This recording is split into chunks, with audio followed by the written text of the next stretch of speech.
I'm your host, Mikki St. Germain, and welcome. Welcome, everyone that chose to join me today.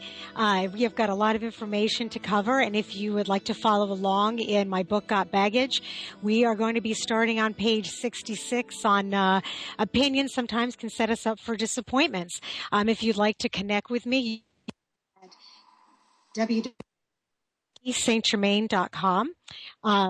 And I'll look forward to answering any of your questions or comments and any stories that you'd like to share with me. So let's just go ahead and get started.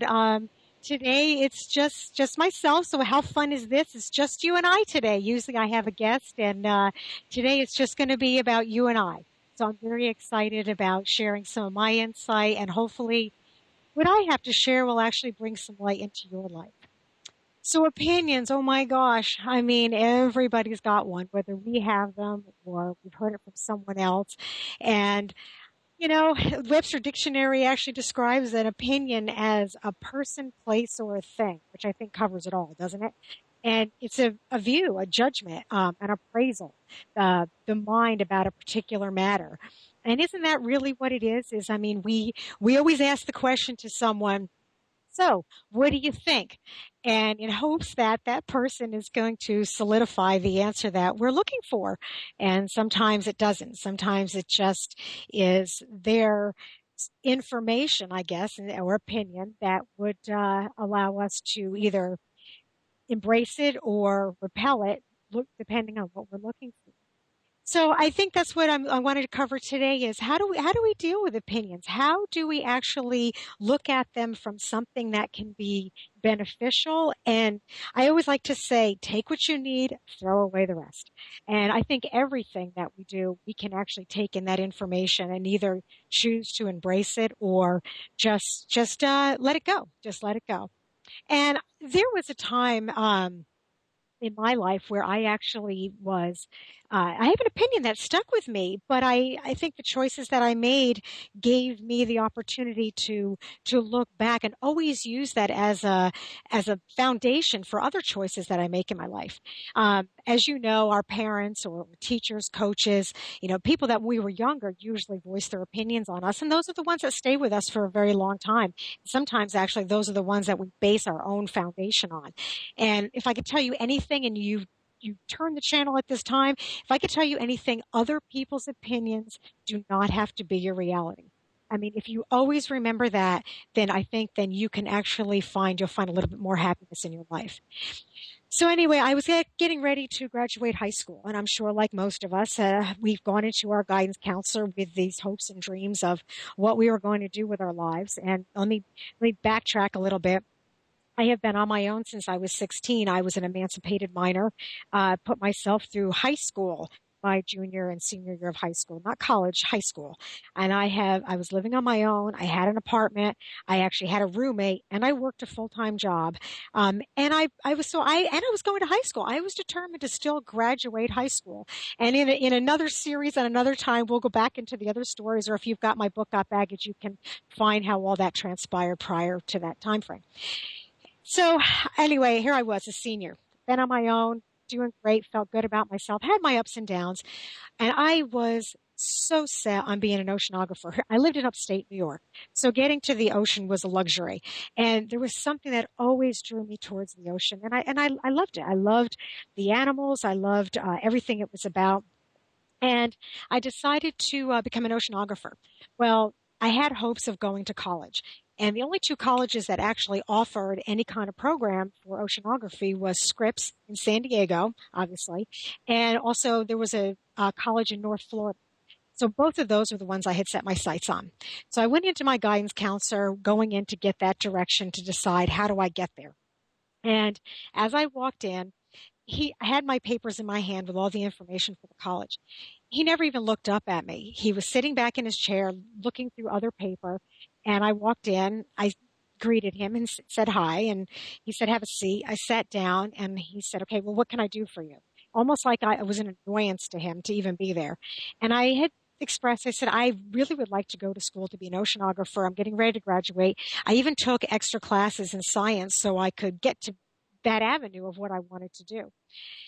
And he looked at my grades and he says, well, you're mostly B's and C's. I said, oh, yeah, I know. And at that time, I didn't know I could even get any kind of a grant. So I was hoping that he could point me in the direction that I would need it.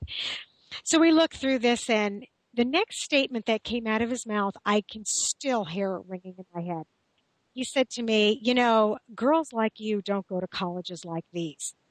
Well, I didn't even know how to address that. I didn't even know how to uh, approach it, address it. I was so disappointed because here I was looking to someone that was supposed to give me direction and guidance on to get to this goal and dream that I really wanted.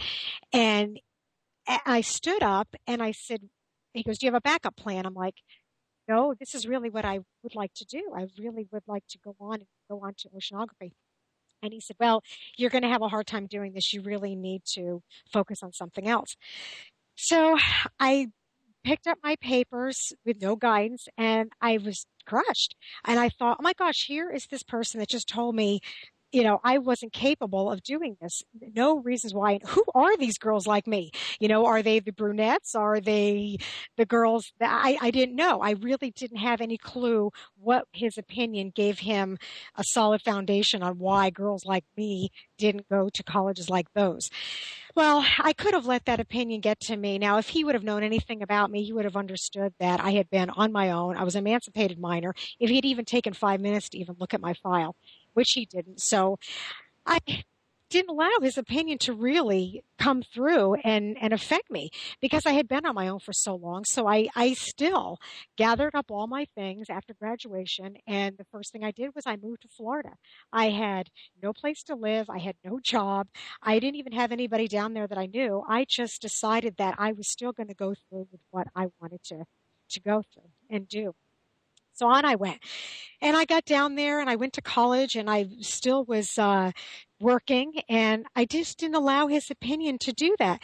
But regardless of what direction I went, and how many times have we done that? How many times have we allowed someone else's opinion to actually become an obstacle in our lives and not allow us to move forward with what we want to do or uh, become something that we haven't even just said, okay, you know what? Well, why have I allowed this to become my reality?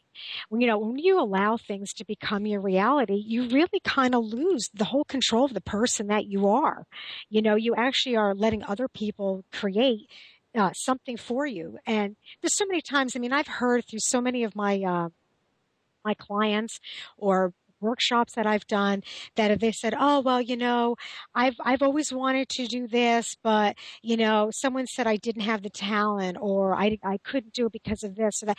Well, maybe it's because it's based on what they think. I think sometimes people set up limitations for themselves and then they just project them on other people.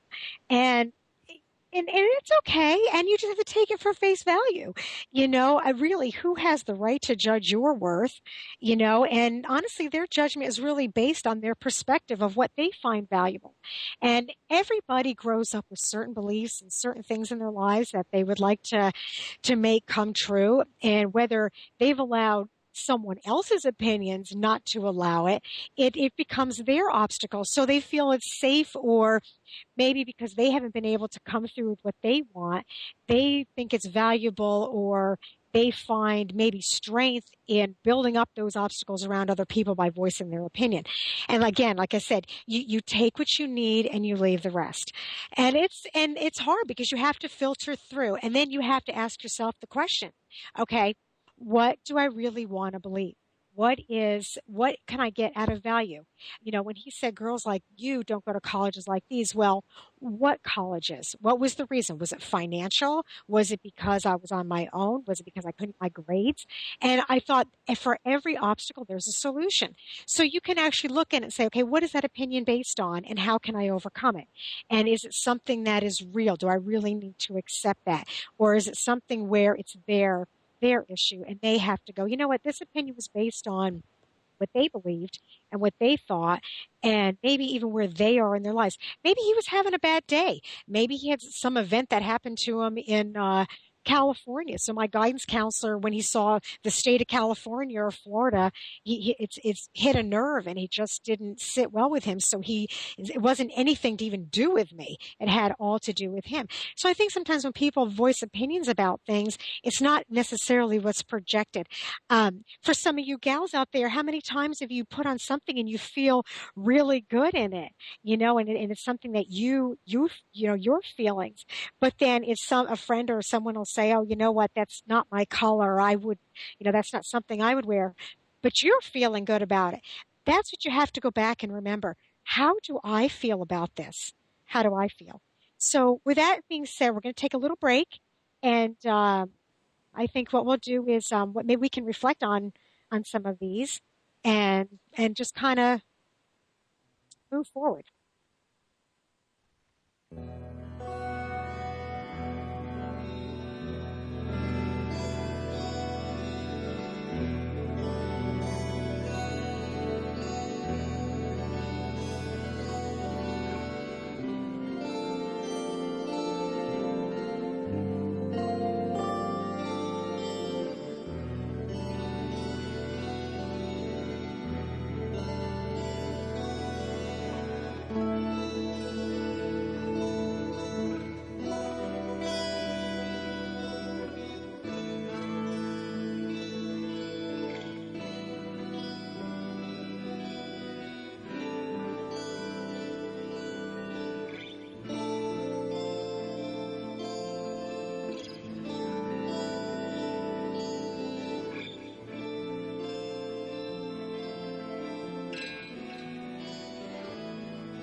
Hi.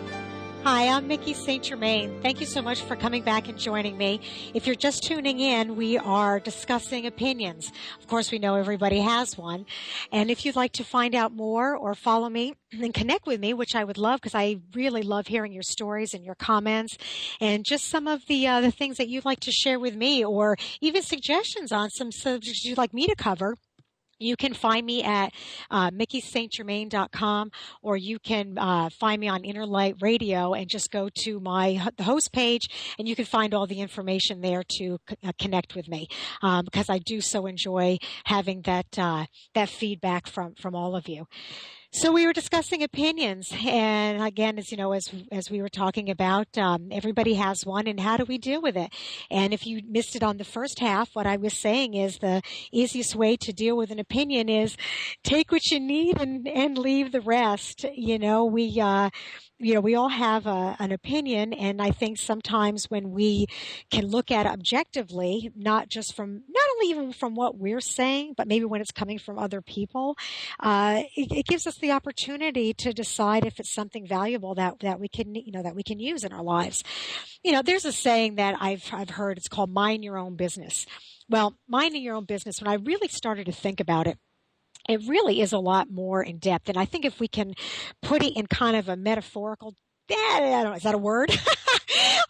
Again, I'm not afraid to put myself out there. So, you go ahead. Again, this is all about just being yourself. And as a metaphor, I guess is the best word, is mind your own business.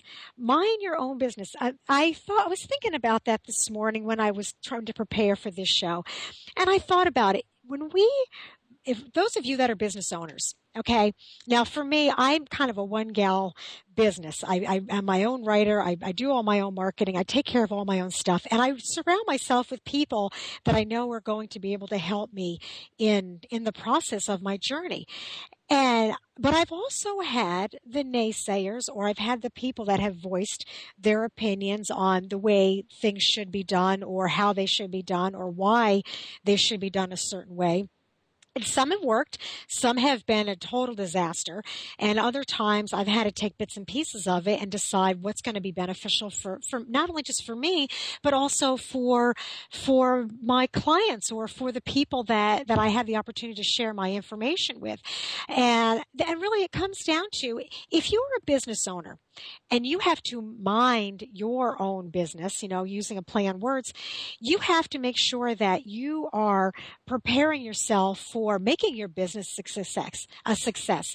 Your intentions are to have a successful business. But isn't that the way it is in life? Aren't we wanting to have a successful life?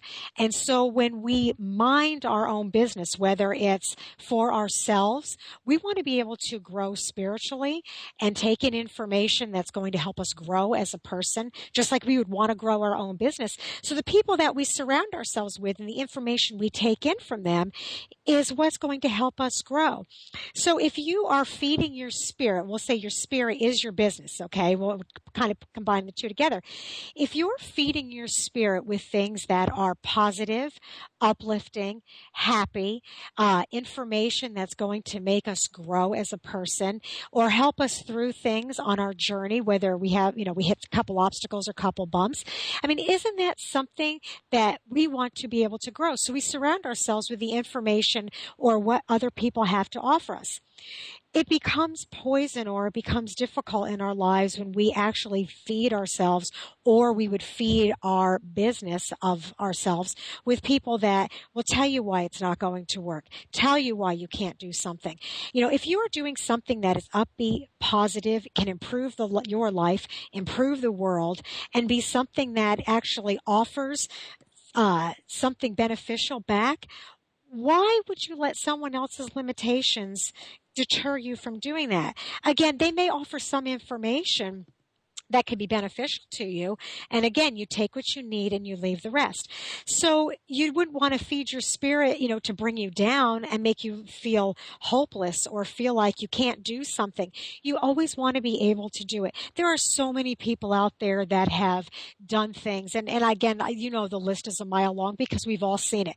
We've seen Walt Disney. People say, what are you, crazy? You're going to build a theme park where you're going to have to pay when people could go to theme parks for free. There has been women out there that have projected themselves. I mean, we all know Oprah's story. She was, told she shouldn't even be on the radio. And look at her. She didn't listen to what they say. She grew into making this program that was beneficial and brought her message to people. And I think sometimes if we step back and go, why are we letting these opinions be so strong in our lives? And why are we giving them so much power? I think maybe if we stopped and took a step back, we would actually free ourselves of a lot of these limitations that we set on ourselves.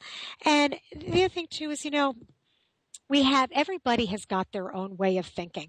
And and the same thing for us, when we go to voice our opinion, look back and go, am I giving actually information to somebody that can be beneficial, that can actually help them with their life? Or am I actually projecting out a feeling or a belief just because it just hit a nerve with me and you think that for some reason it wouldn't work?